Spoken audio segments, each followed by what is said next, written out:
Every year, there are countless missing person cases. Most will be solved quickly, but some disturbing disappearances leave investigators scratching their heads and families fearing the worst. Kevin Dundan was 22 years old when he vanished without a trace in September of 1980. His case was officially a missing person case, but his family has always believed something sinister happened.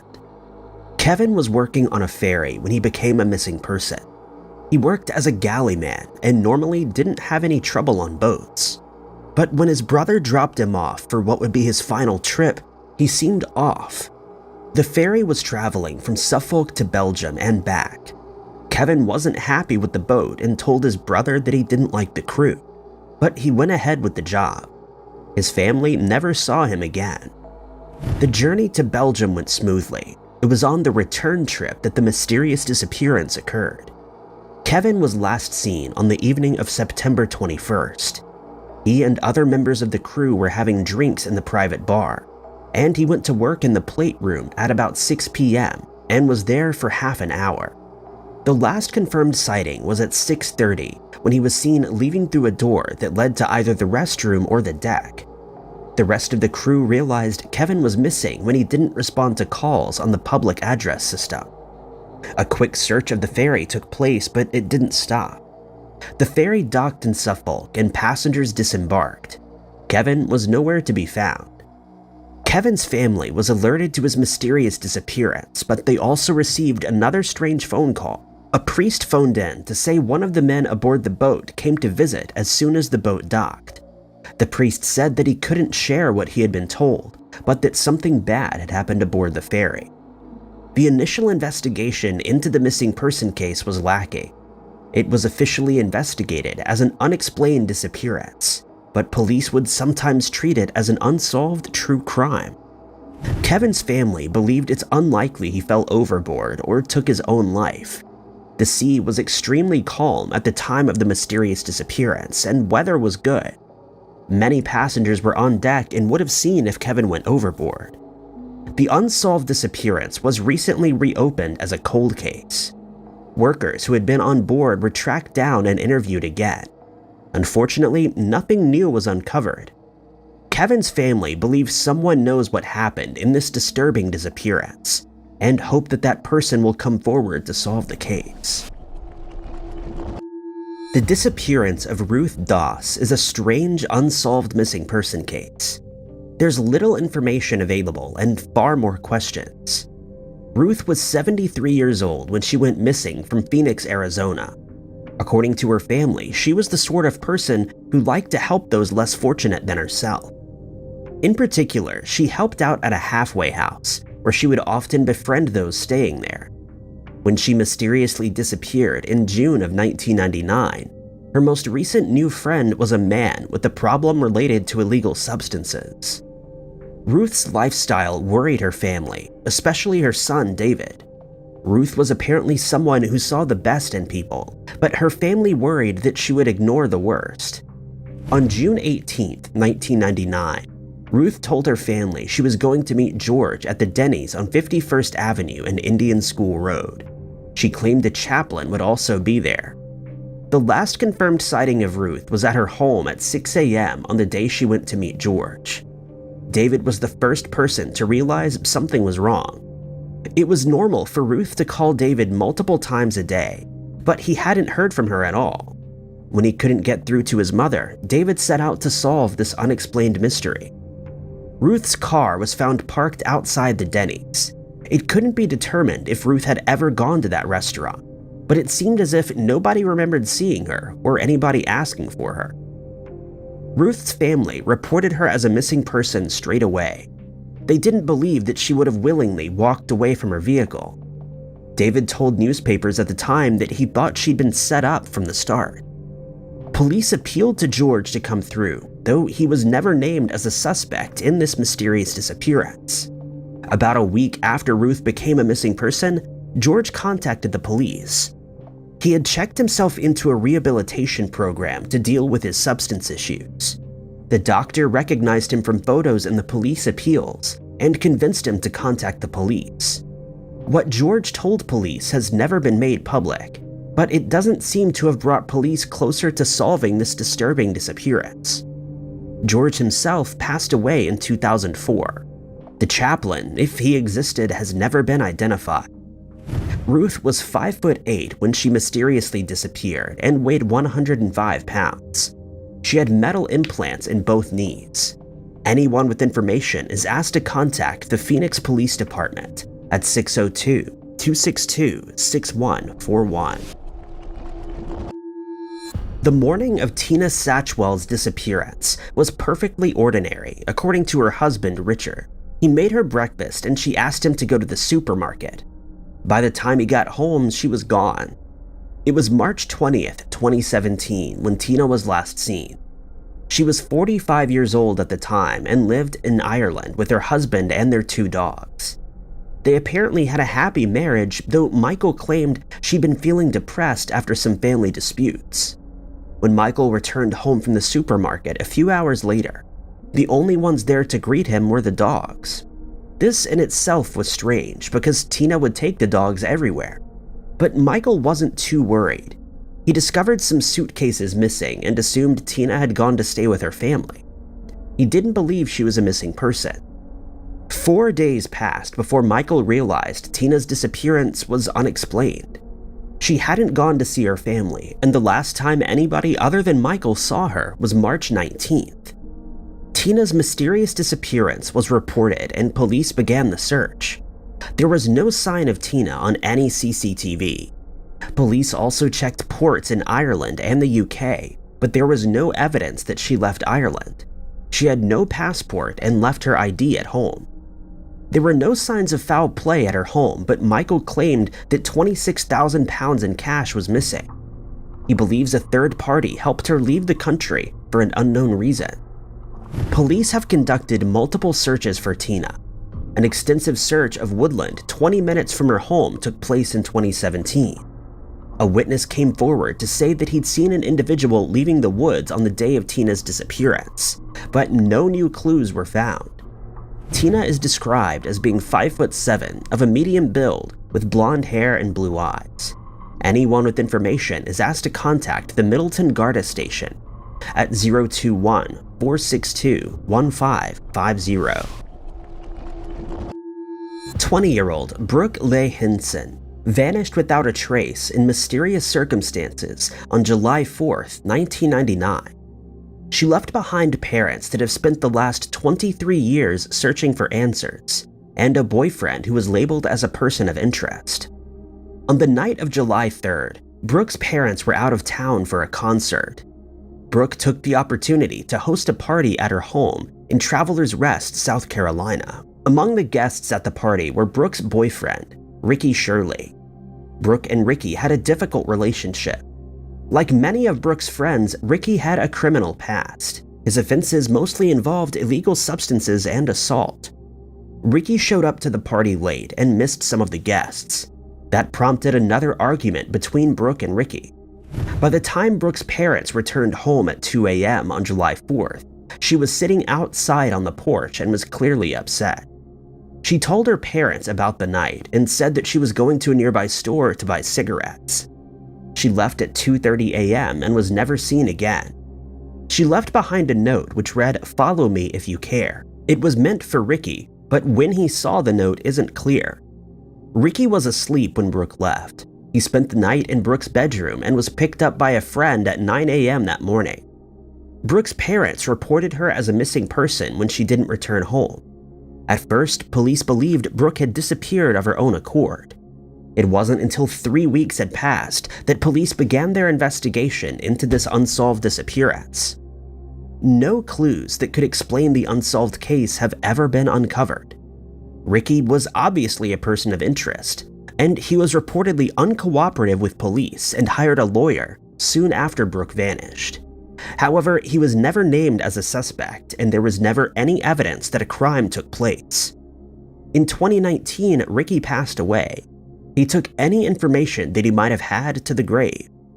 In 2006, it looked like there might have been a break in the case when a woman claiming to be Brooke tried to get a job in New York. She had been enrolled at Columbia University for 2 years before that. However, the woman was soon identified as Esther Reed, a con artist who had many fake identities. Brooke has never been found. Many still suspect Ricky had something to do with the disappearance, but it's possible Brooke bumped into a stranger on her way to the store and met foul play that way. Anyone with information in this unsolved mystery should contact Travelers Rest Police Department at 864-232-7463. The day of Lisa Marie Young's disappearance was supposed to be a day of celebration. She's now been a missing person for more than 20 years. Lisa was a 21-year-old First Nations woman living in British Columbia. She worked as a bartender and was in the process of moving to an apartment. Lisa had plans to go back to school and wanted to be a TV sports presenter. Her parents last saw her on the evening of June 29, 2002. She was going to the Jungle Cabaret nightclub with a group of friends. It was to celebrate the birthday of one friend, a man named Dallas Hulley. While out, the friends met a man named Christopher William Adair. None of the group knew Adair, but they got on well with each other.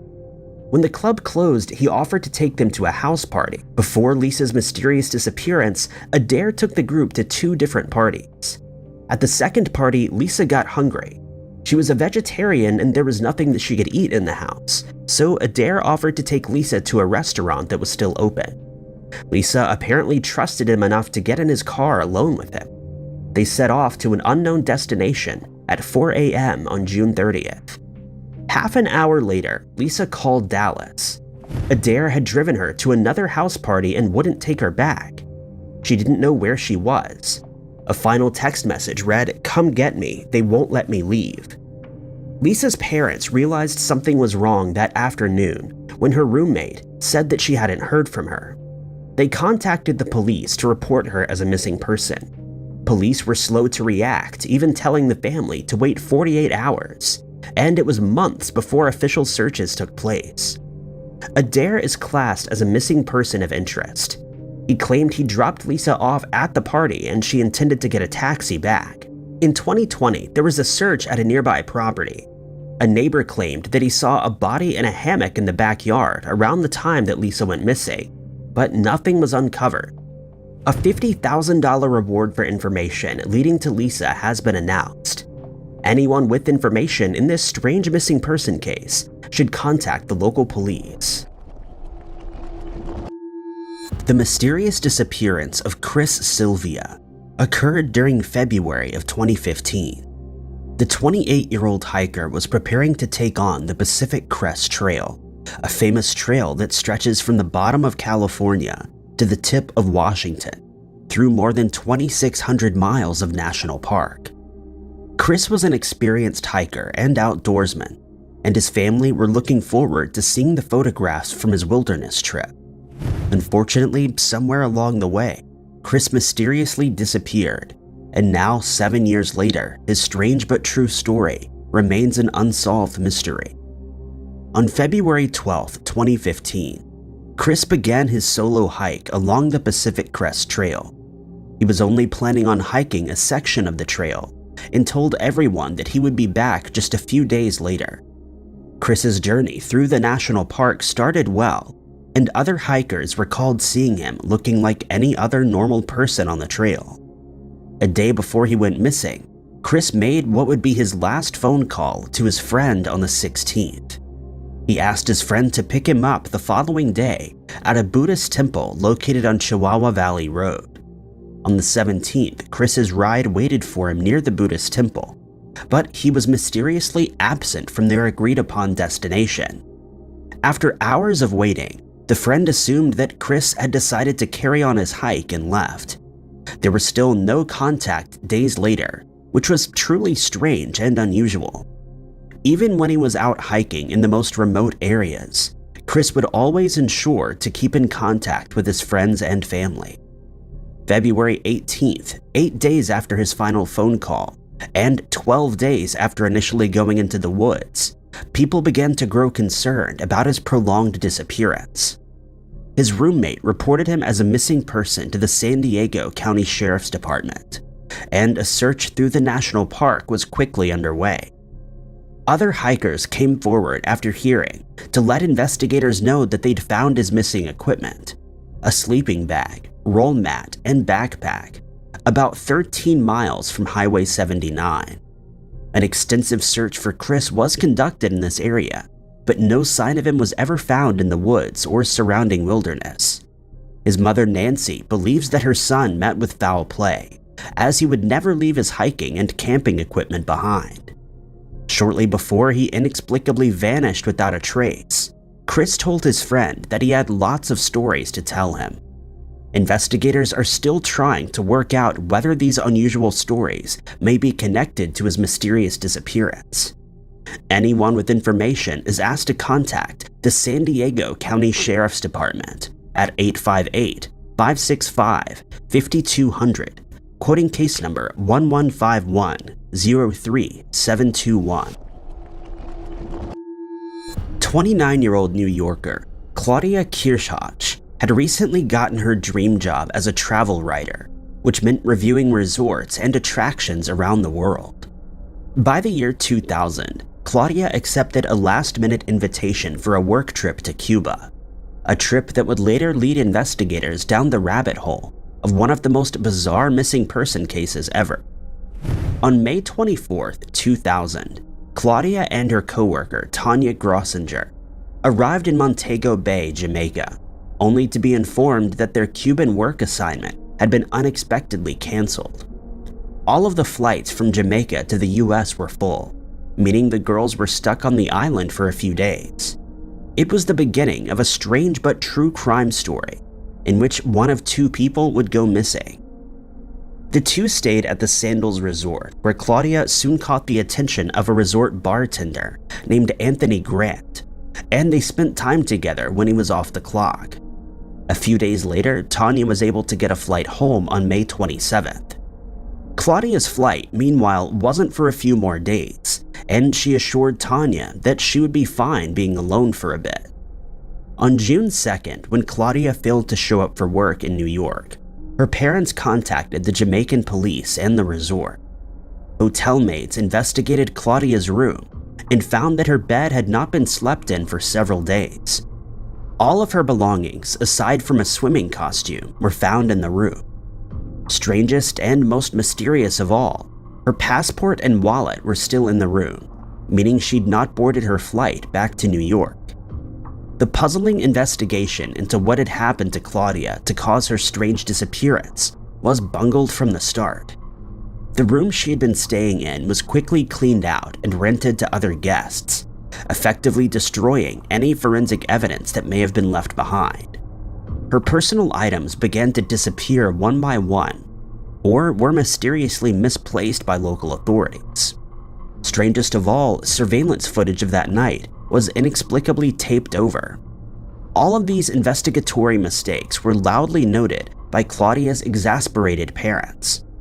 As detectives began to narrow down criminal suspects, they learned that in the days after Claudia's disappearance on May 27th, bartender Anthony Grant had phoned in sick to work.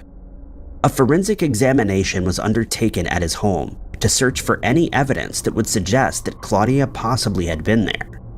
Sniffer dogs tracked Claudia's scent from the hotel to Anthony's house and alerted to her scent being present on items in his home, such as boots and gloves. No DNA evidence was found on these items when tested. However, a special agent from the FBI soon recovered a strand of Claudia's hair on the back seat of Anthony's car. Without any further conclusive evidence and with no body found, Anthony Grant could not be charged by investigators, and Claudia's unsolved case remains cold. Over the years, vital pieces of information and evidence have mysteriously disappeared, and some people believe that the Jamaican police are covering up the truth about what happened to Claudia. 43-year-old Laura Vogle of Albuquerque, New Mexico, was a local high school teacher, girls football coach, and had a master's degree in wildlife biology. The well-respected community leader was known to be an avid outdoorsman who would spend every moment of her free time in the woods, which is what makes her strange disappearance into the wilderness all the more bizarre. In February of 2010, Laura took a trip to Haiku, Hawaii, and has never been seen or heard from again. Her unexplained disappearance continues to baffle experts in Hawaii and on the mainland US. The 21st of February is when Laura made her way to the Pauela Lighthouse near the Haiku Community Center in Haiku, Hawaii. Laura had planned to hike and camp in the area for the night and was expected to be back at work the next morning. After setting up a home base in the woods, Laura sent the following text to her friends saying, quote, "I'm camped down the way from the birthing pools and meeting all the locals." After this final text message, what happened to Laura Vogle remains a mystery. When she was missing from work the next morning, people she knew raised the alarm and a search through the national park was coordinated. After being interviewed by detectives, none of the locals near Pauela Lighthouse had any recollection of ever seeing Laura or what happened to her. Days later, Laura's missing van was found abandoned near a homeless camp.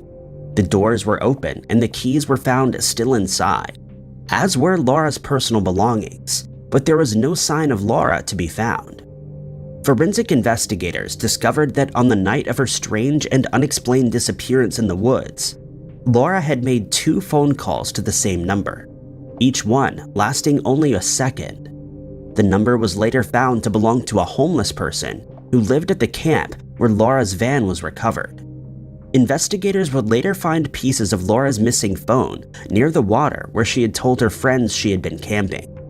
The Maui Police Department has never been able to uncover enough crime scene evidence to charge the mystery man with Laura's disappearance, and her strange case remains unsolved. Anyone with more information on what happened to cause her to go missing in the woods is asked to contact the Maui County Police Department at 808-244-6400, quoting case number 1014126.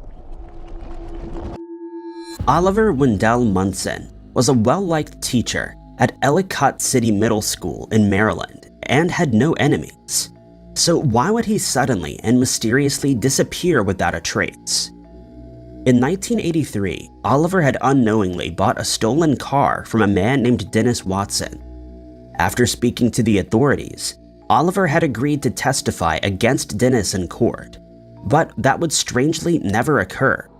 On February 13, 1984, Oliver left his home in Catonsville, Maryland, but when he failed to show up, the school's administration contacted his family to see what had happened. When Oliver was still a missing person come Valentine's Day, his family reported his bizarre case to the Baltimore County Police Department, and the search for Oliver began. Just days after Oliver strangely disappeared, his 1980 Ford Pinto was found abandoned a short distance from his home with a flat tire. There was no indication of a struggle or what happened to him. Weeks later, 2 receipts with Oliver's name on them from a video store were found in a stolen car near Lincoln Park, West Baltimore. According to reports, forensic evidence was found on and around these receipts. However, the DNA evidence had degraded too much to perform any kind of in-depth analysis. Dennis Watson, the man Oliver was due to testify against over the stolen car transaction, denied being involved in Oliver's unsolved disappearance, and his crime case has gone cold. Anyone with information is asked to contact the Baltimore County Police Department at 410-887-2214. quoting case number 01E100946. On March 11, 1987, 18-year-old high schooler Diana Brgard left her mall job at 10 p.m. and drove towards her house in a yellow 1982 Ford Escort. The drive from Crystal City, Missouri to her hometown of Festus should have taken only a few minutes, but when 10:30 p.m. came and went, her parents were worried as to why their daughter was still missing from home. Diana's ever-vigilant parents called her workplace, friends, and the Crystal City Police Department to make the missing person report. Hours later, they were being interviewed by detectives about the unexplained mystery of their missing daughter. The police initially thought that Diana, who was adopted, had run away to try to find her birth mother. That night, Diana's missing Ford Escort was found abandoned in the mall's parking lot. Nothing of significance was missing from the car, and there was no sign of a struggle.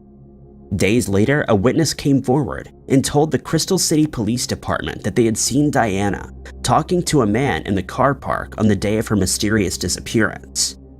The witness described the missing person of interest that she was talking to as white, aged 35 to 40, with dark hair and around 5'10".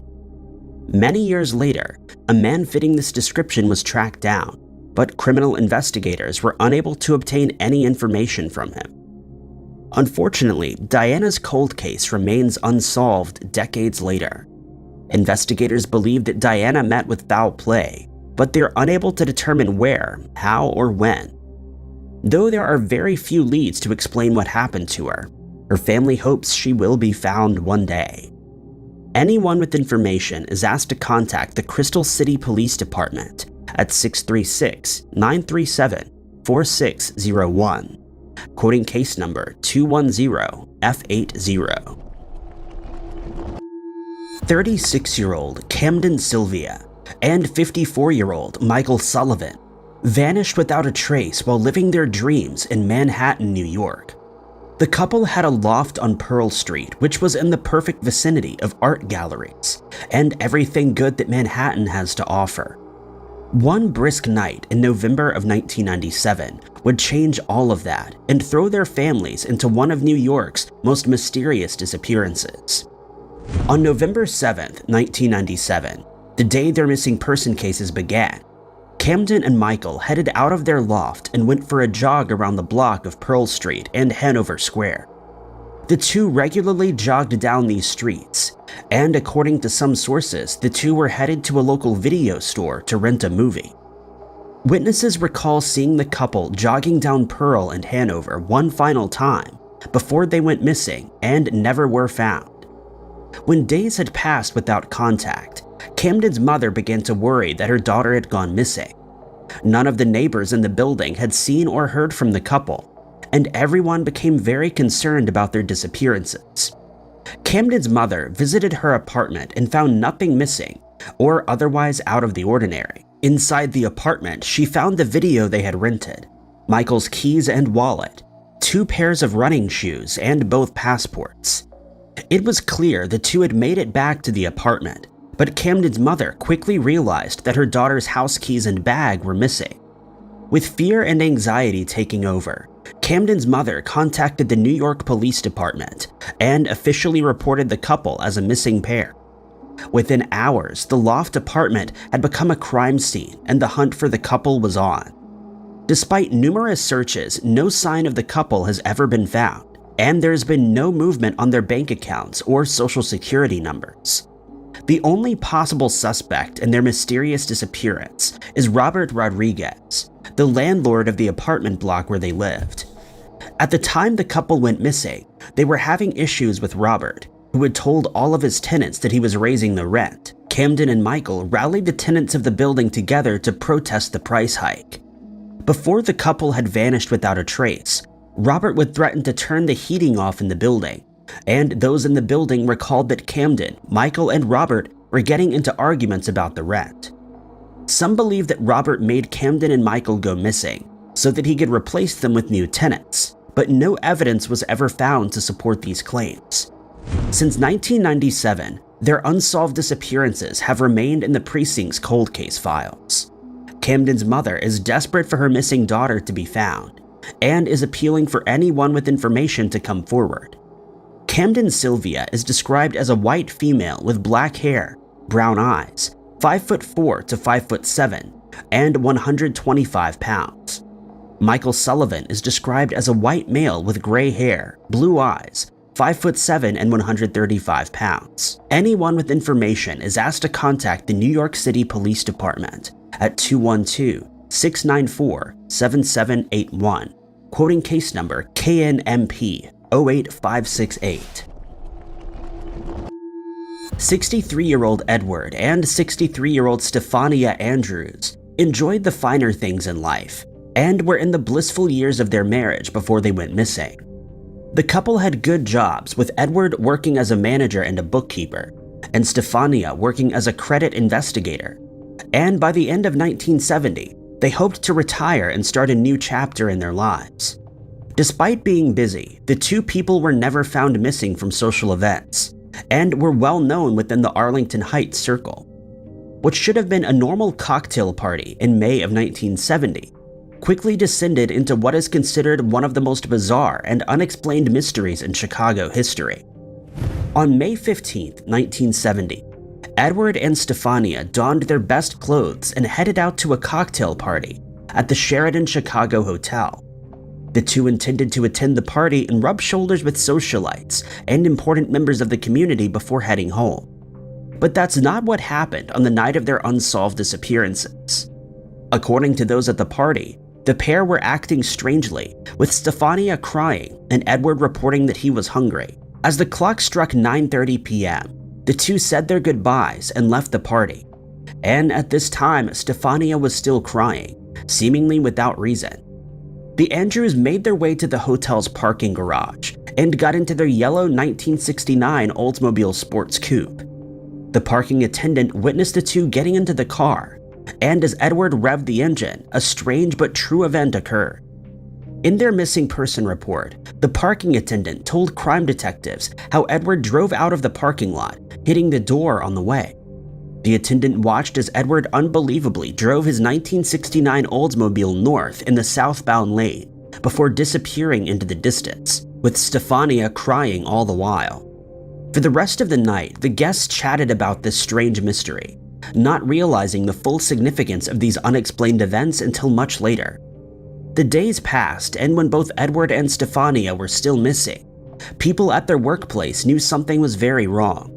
The Arlington Heights Police Department performed a welfare check and found no sign of the couple in the house. There was nothing out of place, and there were no signs of a struggle.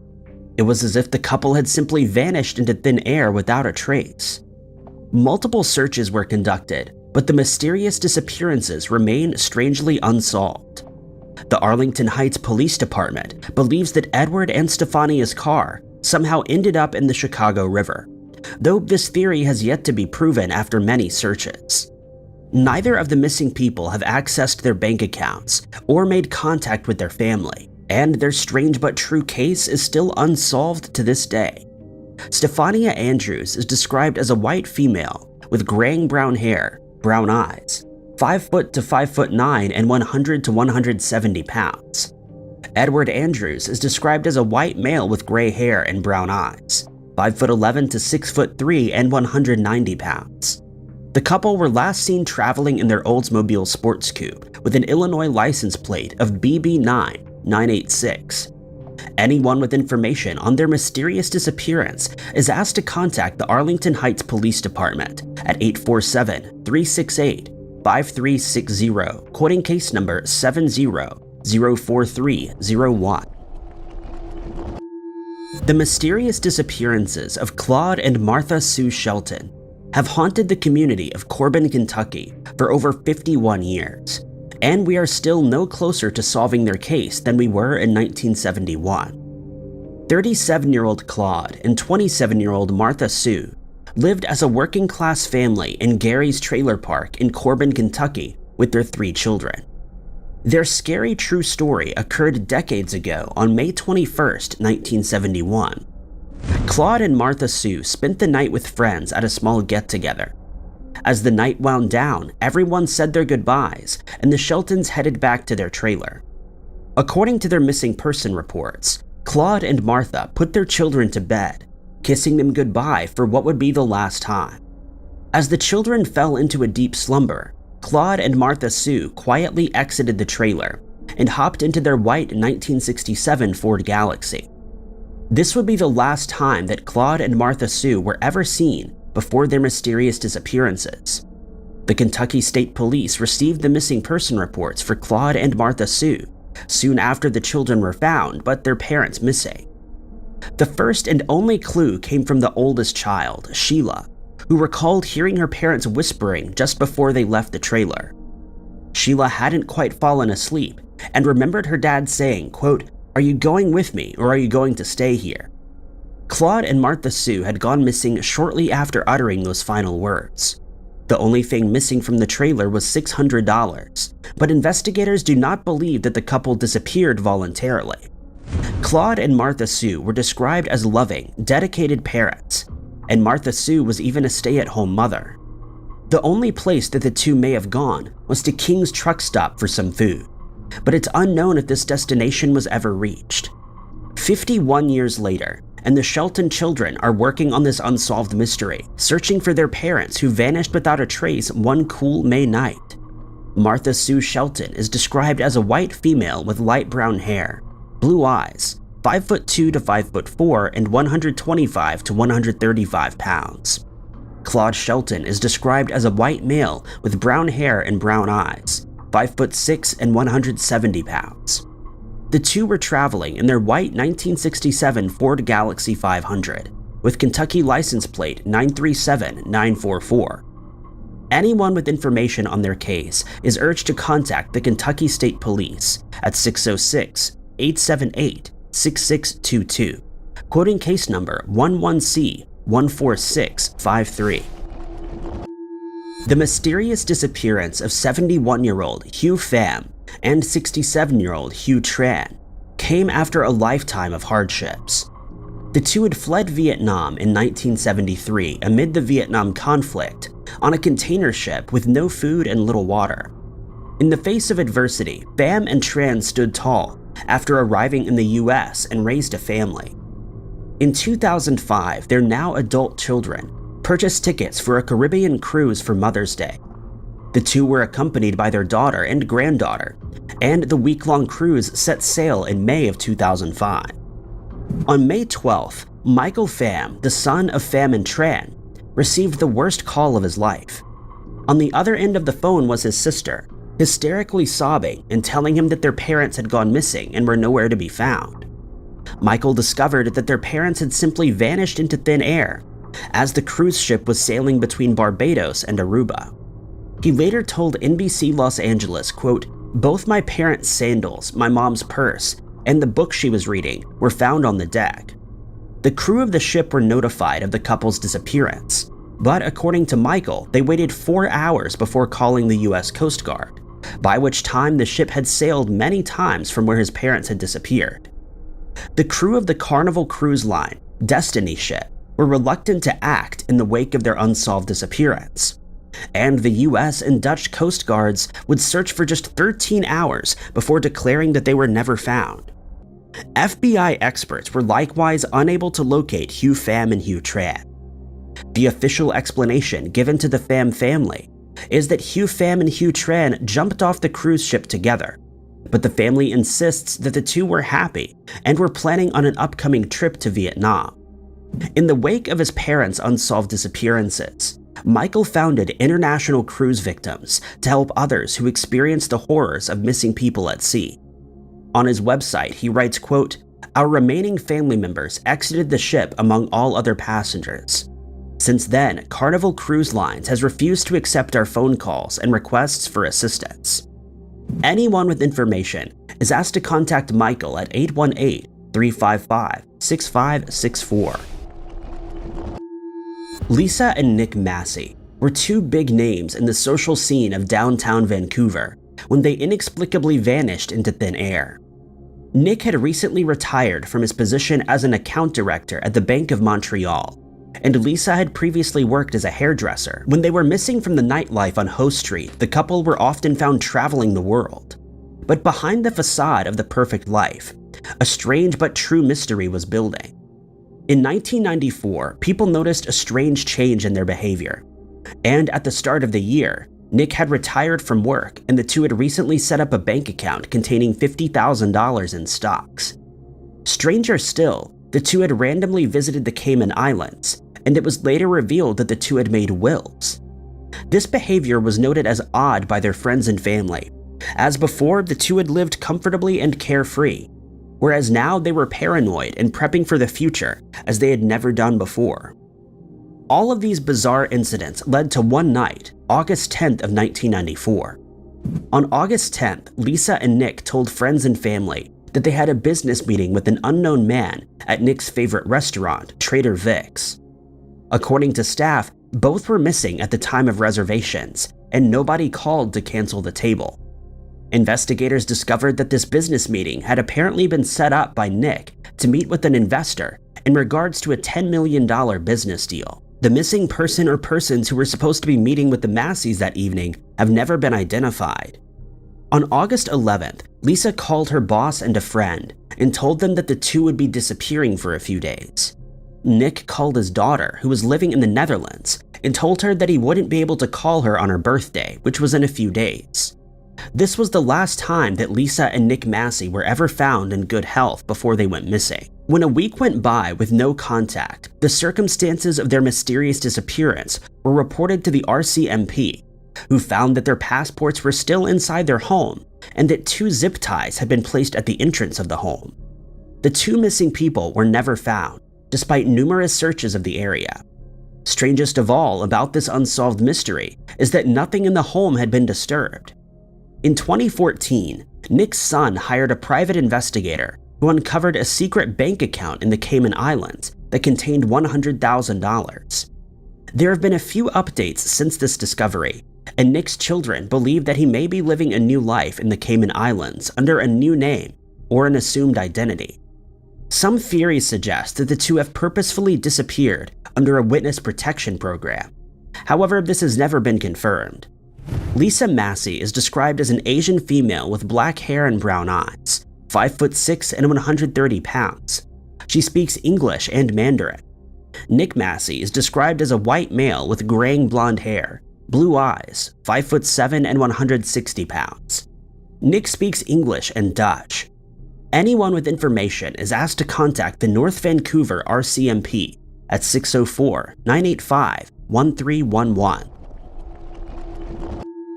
Mount Nyangani, situated in Zimbabwe, isn't known for being rugged and dangerous, though a high level of fitness is needed to reach its summit of 8,500 feet.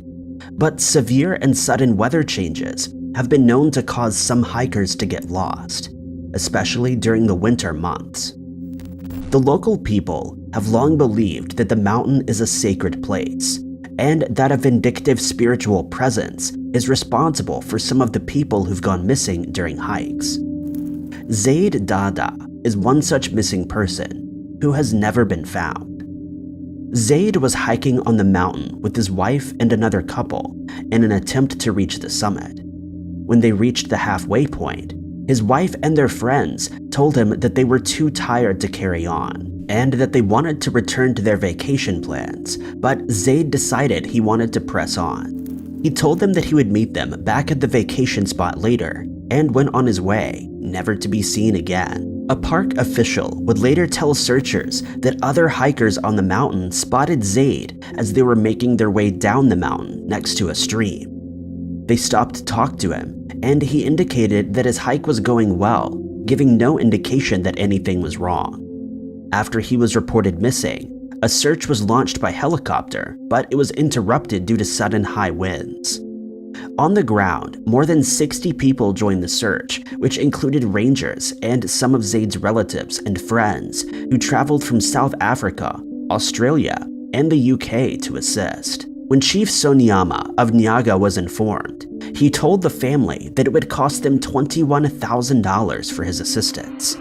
He claimed that it would cost them $1,000 for him to leave his homestead, and that the further $20,000 could be paid once they've tracked the missing man down. His family felt that they had no option but to pay the money, though it brought no results, and Zade remains missing. 71-year-old Glattis Kidd from Rowan County, Kentucky, was last seen when she left her home on the 6th of August, 1990. She had just sold her farm, and when she left that day, she'd cashed the check, which was in the amount of $65,000. While at the bank, the teller that was serving her suggested that she take a cashier's check, but she refused and insisted that the money be given to her in cash.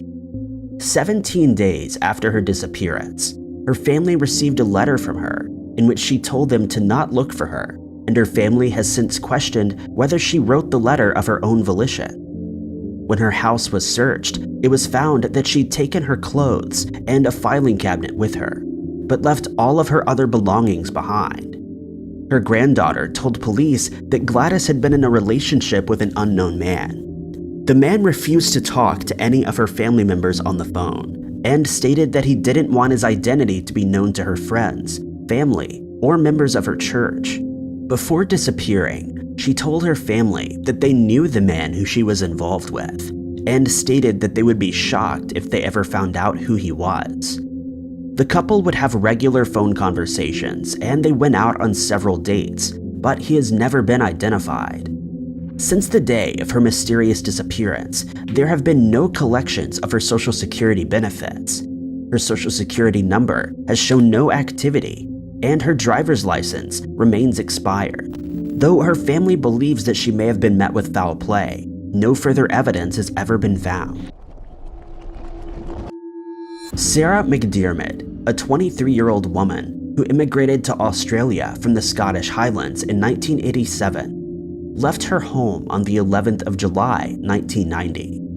She was wearing a gray tracksuit and was carrying a backpack containing her sports clothes, a Walkman, tennis racket, and $60 in cash. She was heading to Flinders Park on Batman Avenue, East Melbourne, where she met up with two of her friends for a game of tennis. It was common for Sarah to catch the 9:10 p.m. train home from Richmond Station, and she would usually arrive home at around 10:30 p.m. When she had not arrived home by 11 p.m., however, her family started to worry, and her brother was able to confirm that she was not on the last train, which left at 1 a.m. He discovered that her car was still parked at the station's car park. They assumed that she must have decided to stay over at a friend's house and decided to wait until the morning to see if she returned home.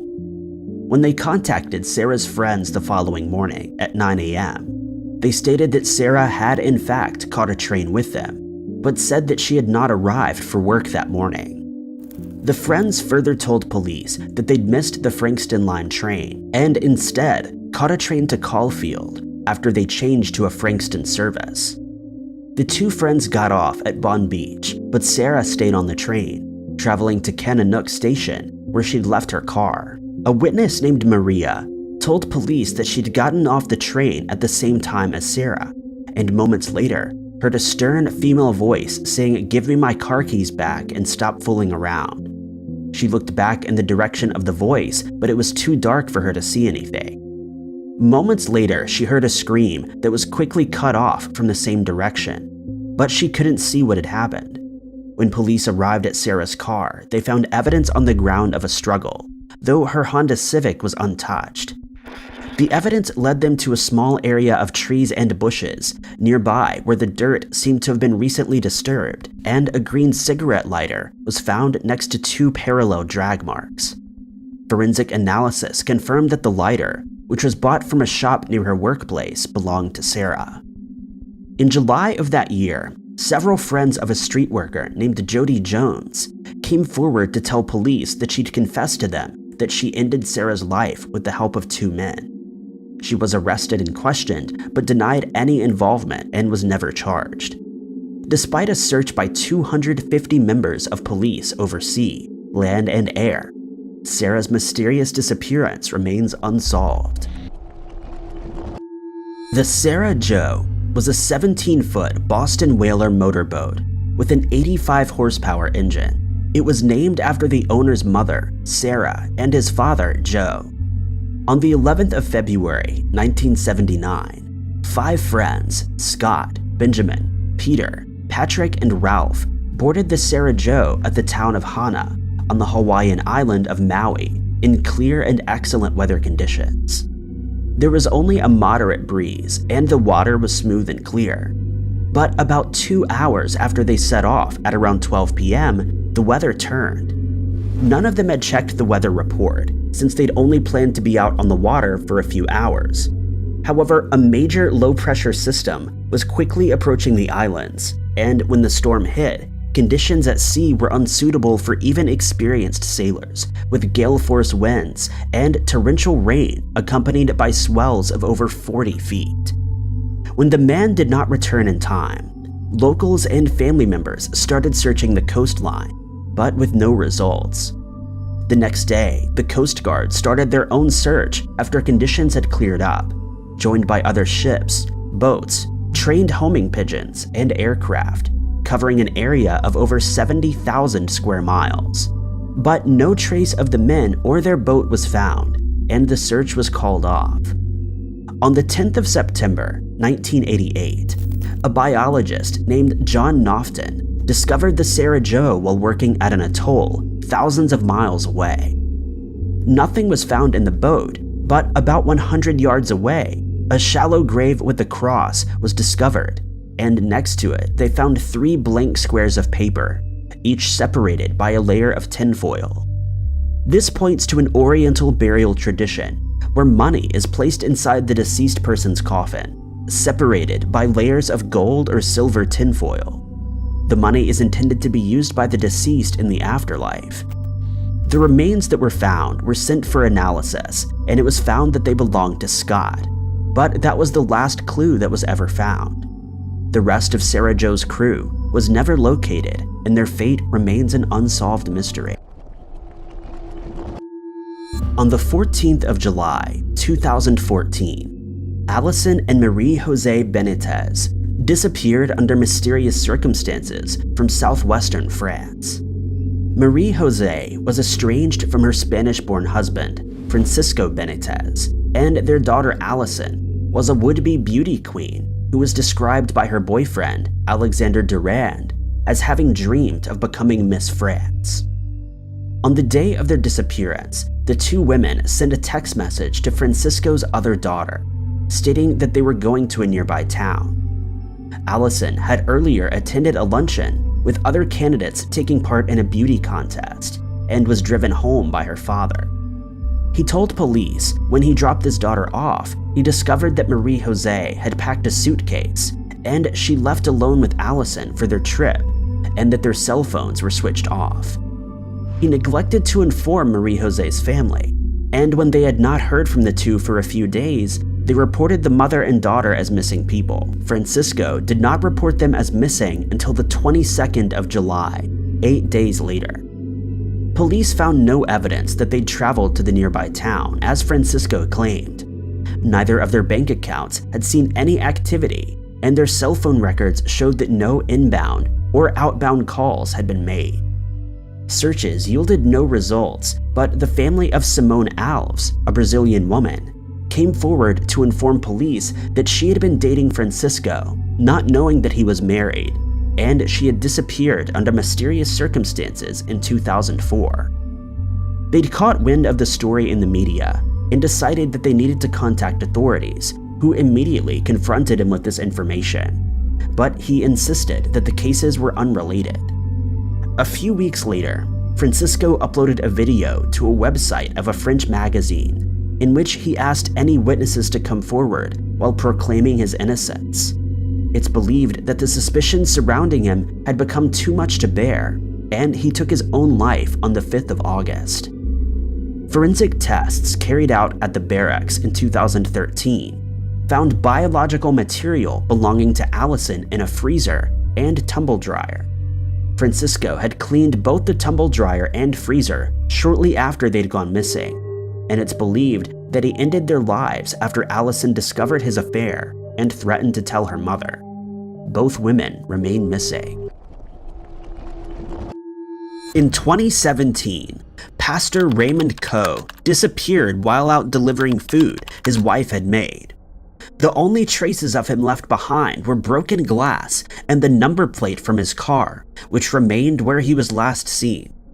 But CCTV from buildings on the street revealed the truth about what happened to this missing individual. Raymond was an evangelical free church pastor living in a suburb of the Malaysian capital, Kuala Lumpur. He ran a non-profit organization that helped people from different backgrounds, including the homeless, single mothers, and those suffering from HIV or AIDS. The charity crossed religious boundaries And while Raymond did his best to try to spread love and unity, it might have been the reason for his sudden disappearance. Religious laws are quite strict in Malaysia, with converting Muslims to Christianity being illegal in some parts of the country. When a Thanksgiving meal was held in a church, Raymond's organization came under scrutiny. Official allegations of wrongdoing were soon dropped, but Raymond received online threats and even 2 bullets in the mail. His wife was also threatened. In January of 2017, more allegations were made against Raymond. Then, a month later, he vanished. It was February 13th when Raymond was last seen. He'd offered to deliver food that his wife had made to a friend. On the journey, his car was surrounded by 3 black SUVs, which forced him to stop. More than a dozen men got out of the SUVs and swarmed the car, while 2 other cars and 2 motorbikes ran traffic control, stopping at least one eyewitness from seeing what was going on. Less than a minute later, after Raymond had stopped, the men piled into different vehicles and drove off, taking Raymond and his car with them. When Raymond's wife tried to report him missing, she claimed she was put under interrogation by police. Usually, kidnappings in Malaysia are followed quickly by contacting the family for ransom, but no contact was ever made, and what exactly happened to Raymond remains a mystery. One of the main possibilities for those responsible for the forced disappearance is religious vigilante. There have been a number of kidnapping cases in the country related to people who cross religious divides. Because the kidnapping seemed so professional, it's been suggested the Malaysian Special Branch itself is responsible. But police deny this, and a special task force has been put together to try to get to the bottom of this strange missing person case. Alex Dillard has been a missing person since he vanished on a night out with members of his fraternity in 1992. It was a case that police initially didn't think was worth investigating, and would later rule a tragic accident. Alexis was a senior at Kansas University and was studying business. On December 10th, he and the rest of his fraternity were celebrating the end of the first term of the school year. They went to get pizza before bar hopping began. At one point, the group split up, but they eventually all made their way to Johnny's Tavern. The bar was a popular spot in the city and very busy on the night of December 10th. People were going in and out, and it was impossible to keep track of who was at the bar and when. The last time any of his fraternity brothers remembered speaking to Alexis was at about 10 p.m., but it's believed he stayed at the bar for another 2.5 hours. The last sighting of him was at 12:40 a.m., though nobody actually remembered seeing Alexis leave the bar. By 5:30 p.m. on December 11th, Alexis still hadn't returned home, and his roommate had grown concerned. He contacted police and Alexis's mother. At first, police believed Alexis had disappeared of his own accord, but eventually an investigation took place.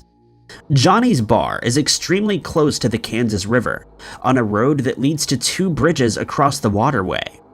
According to some friends, Alexis had previously claimed to have swum across the river, and some have suggested that he tried to do the same that night. Given it was the middle of the night in December, his family don't believe he would have done such a thing even while drunk. However, when police found footprints that allegedly matched Alexis's shoe size near the water's edge, they theorized that this is what happened. There were some issues with this theory, though.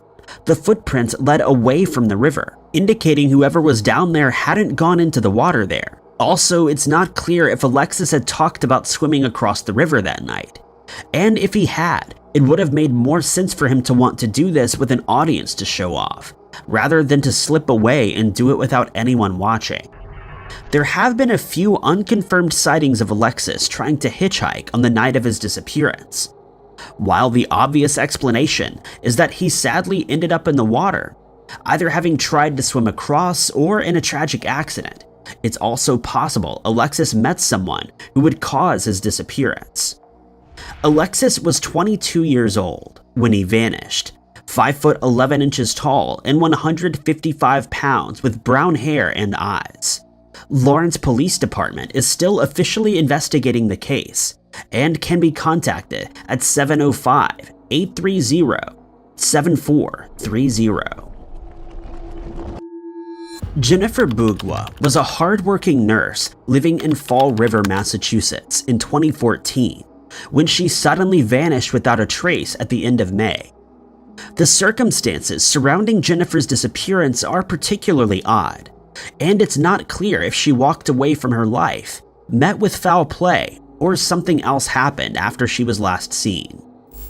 Jennifer had moved to Massachusetts from Kenya years earlier. Two of her sisters also lived in the state, while the rest of her family remained in Kenya. But despite the distance, she would contact her family daily and kept them up to date with what was going on in her life. She'd recently moved to an apartment in Fall River, an area that isn't known for a great reputation. However, if she had any problems with anyone, she either didn't tell the family or they weren't made public. On May 27th, she was seen in her car by neighbors, looking through papers.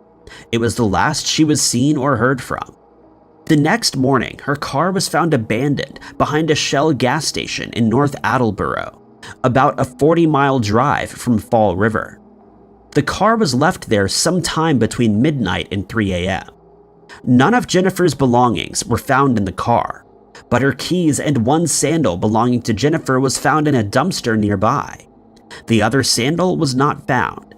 Jennifer's family soon realized something was missing and contacted authorities. Police went to her apartment, but they were denied access by the landlord. The following day, he packed up her belongings and moved her out. Some sources say the apartment was left as if she intended to return, with her wallet and driver's license being left behind. It's not clear if police did eventually manage to get into the apartment or if the landlord provided this information. Whether the papers Jennifer had been looking at were found in the car or with her belongings has also not been specified. To this day, there's been little progress in the case, and what happened to Jennifer remains a mystery. She's described as a black woman, 5 foot 3 inches tall, and weighing 140 pounds when she disappeared. North Attleboro and Fall River Police Departments are both investigating the case and can be contacted at 508-695-1212 or 508-676-8511. Corey Westcott disappeared under extremely suspicious circumstances at the end of August 2020. For the past year and a half, his family and loved ones have been trying to solve this missing person case, but it's likely someone very close to him already knows exactly what happened. Corey was last seen on the evening of August 30th. He'd spent the day running errands at the gym and had lunch with friends, a completely normal day. That evening, he went home, left the clothes he had bought that day on the counter by the door, then left his home in Nelson, British Columbia, to head to a friend's house. It was at the home of his friend Isaac where Corey was last seen. Isaac was an official micro-farmer of a legalized substance, but also allegedly dealt with or used illegal ones. Another person visiting Isaac that night confirmed that Corey was there between 8 and 8:30 p.m. But after that, the only person who's known to have seen Corey was Isaac. One person did hear from him though. At about 11 p.m., Corey called an ex-girlfriend. She didn't answer the phone, but a mysterious voicemail was left. In it, Corey doesn't say anything, but a gurgling noise can be heard. According to Isaac, Corey left between 12 and 1 a.m. Usually, Isaac would be able to confirm this with the many CCTV cameras he had around his home, but he would later claim that these were malfunctioning on the night of Corey's disappearance. Over the next few days, Corey's mother and her friends tried to get in touch with him. He missed appointments, which was very unlike him, and his phone would go straight to voicemail. On September 7th, Corey's car was found on a dirt service road near Kootenay Canal, with keys still in the ignition. It was determined the vehicle had been there for roughly 7 days. A search of the area was carried out, including of the waterways, but it would be weeks before the car was forensically examined. In that time, the car had been left outside of Isaac's home for a while, as the friend that had picked it up didn't feel comfortable driving it very far. There are a number of other odd factors about this case, including a friend of Isaac's who asked if Corey's apartment was for rent, even before his disappearance made the news. Investigators are still working the case and asked anyone with information to come forward, no matter how little that information may seem. Nelson Police can be reached at 250-354-3919. Corey was 5 foot 10 inches tall and weighed 190 to 210 pounds when he vanished. He had many tattoos, including 2 teardrops under his right eye and an anchor under his left. Aubrey Damron is a transgender Native American woman who vanished after leaving her home in the middle of the night in 2019. At about 3:30 a.m. on March 9, 2019, Aubrey sent Facebook messages to friends asking for a lift. She didn't get a response, but she still left the house anyway. She told her brother, who was still awake, that she was going to meet a friend, but she never came home. 2 days later, she was reported missing, but getting police to take the case seriously was difficult due to what police called Aubrey's dangerous lifestyle. Aubrey had been living in New Mexico for a while as she transitioned, but had recently moved back to the family home in Grove, Oklahoma. It was a very conservative area, and growing up, she'd been bullied due to her identity, but she felt she needed to be close to her family as she battled an addiction. How that battle was going at the time of her disappearance is unknown, but it's been speculated that it may have had something to do with why she went missing. Aubrey's family don't think she would have vanished without telling them. All her belongings, including medication for epilepsy, were left at her home. Her phone was also found at home, but allegedly pinged the Wi-Fi at a nearby mobile home park about 20 minutes after Aubrey was said to have left the house. Law enforcement claimed to have done about 100 interviews, but none provided any leads that could solve the case. A ground search by volunteers located a sock not far from Aubrey's home with DNA on it, but the DNA was never conclusively identified.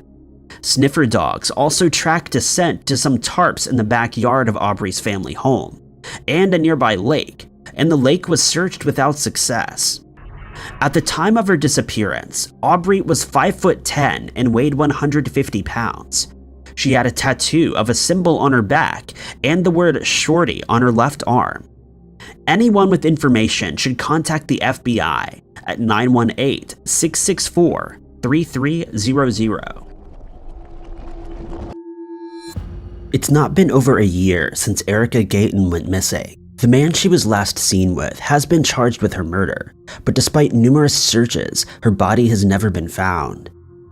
On July 13, 2019, 29-year-old Erica left her 7-year-old son with his father as she prepared for a concert date that evening. A family member dropped her off at their apartment in El Paso, Texas at around 7:30 p.m. It was the last time any of her friends or family would see her in person, but the rest of her night was recorded via social media. She and her date, Ricardo Marquez, went to a concert at the El Paso County Coliseum. Erica posted photos of the stage and a selfie to her Facebook page over the course of the night. At around 9:30 p.m., she sent a text message to Victor Renovado, the father of her son, asking for a photo of their child in the movies. Seeing nothing out of the ordinary about the request, Victor obliged, though he never received another text. According to Marquez, he and Erica had driven back to his apartment after the concert. In the early hours of July 14th, presumably after her last phone call to family members at 1:30 a.m., Erica and Marquez got into an argument. Erica used a ride-sharing app to request a lift home and left the house. Erica never made it home, and after a few days, her family reported her missing.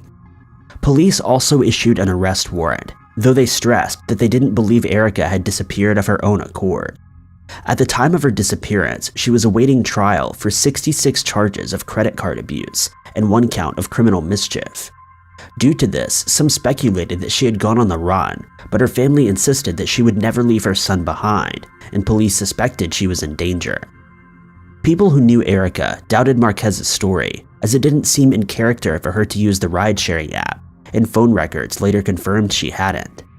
Suspicion immediately fell on Marquez. The day after the concert, he texted his brother to ask to borrow his Jeep Wrangler, even though he had a car of his own and borrowed a shovel from his sister. Police investigating the vehicle later found blood matching Erica's DNA in the rear cargo area of the car. Sand from the nearby desert was found in a pair of shoes belonging to Marquez. Marquez has since been charged in the case, yet he's waiting to stand trial.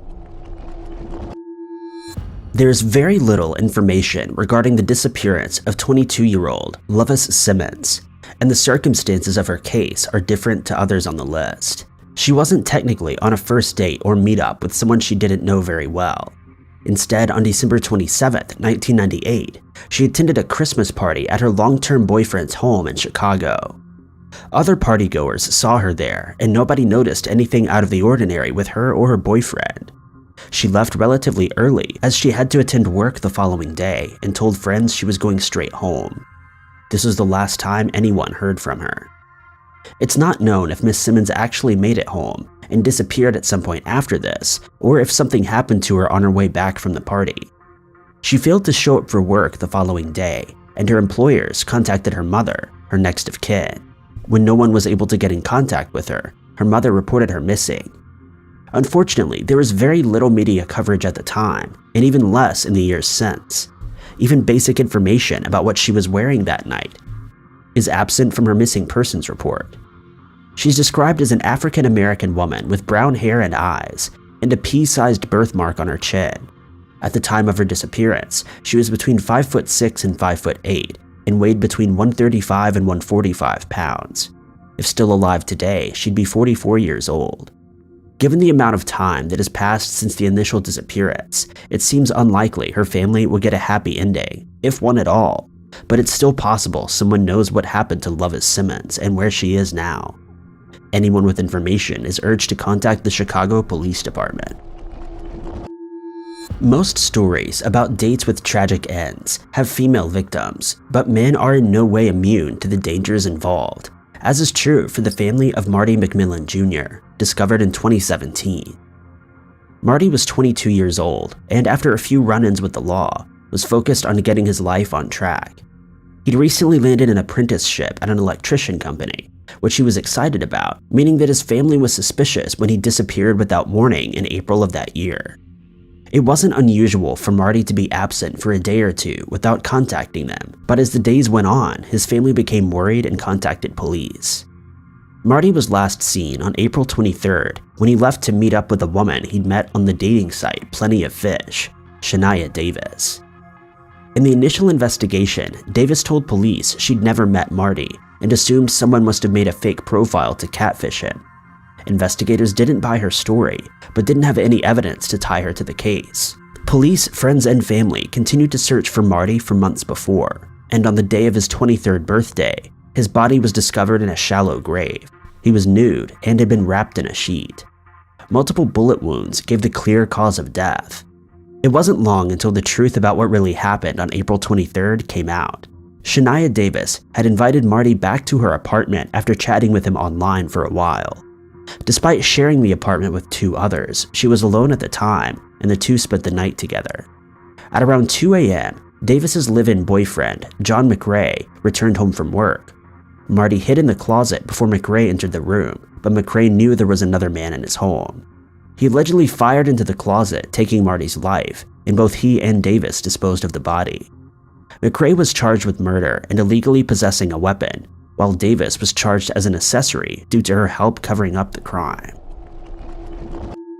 Fortunately, not every story involving a disappearance has an unhappy ending, and sometimes the fact the missing person recently went on a date becomes something of a red herring.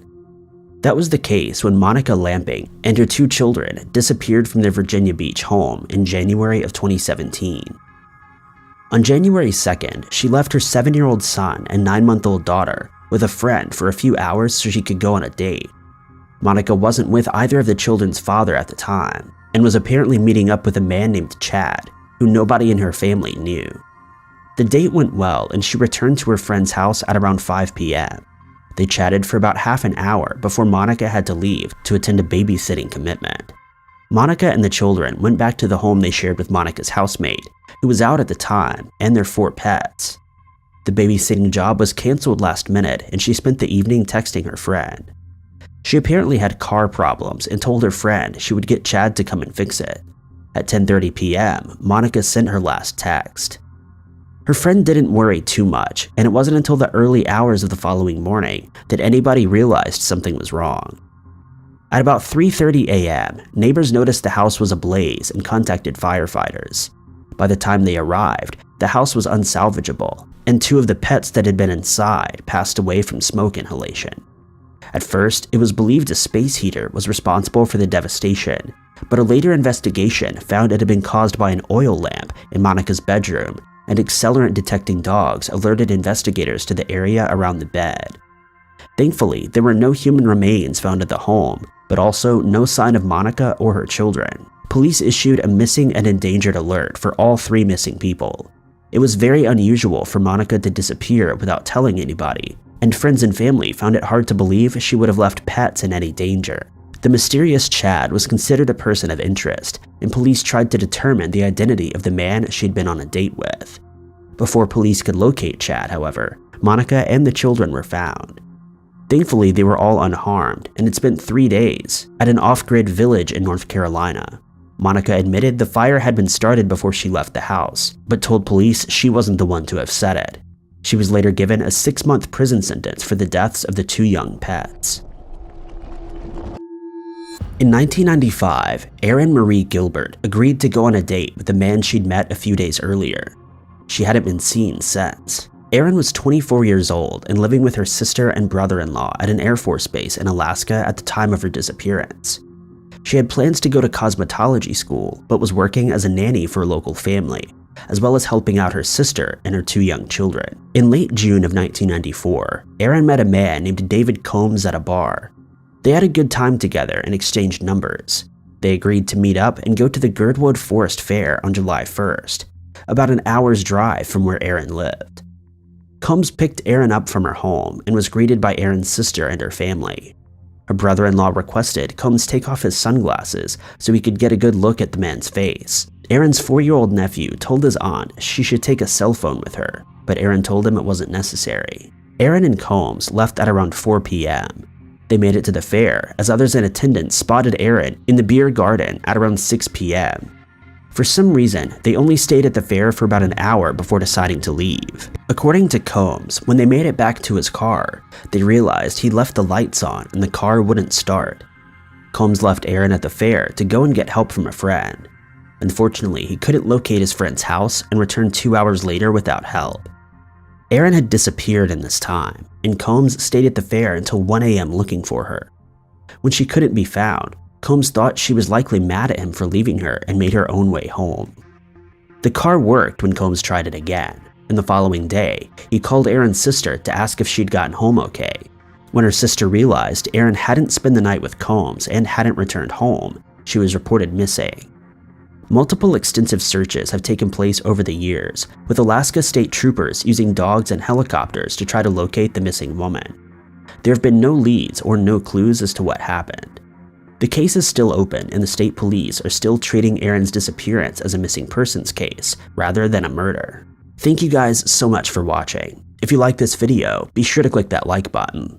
Also, don't forget to subscribe and click that notification bell to keep up to date with all of our future uploads. But I've been Ty Knots, and I'll catch you guys in the next video.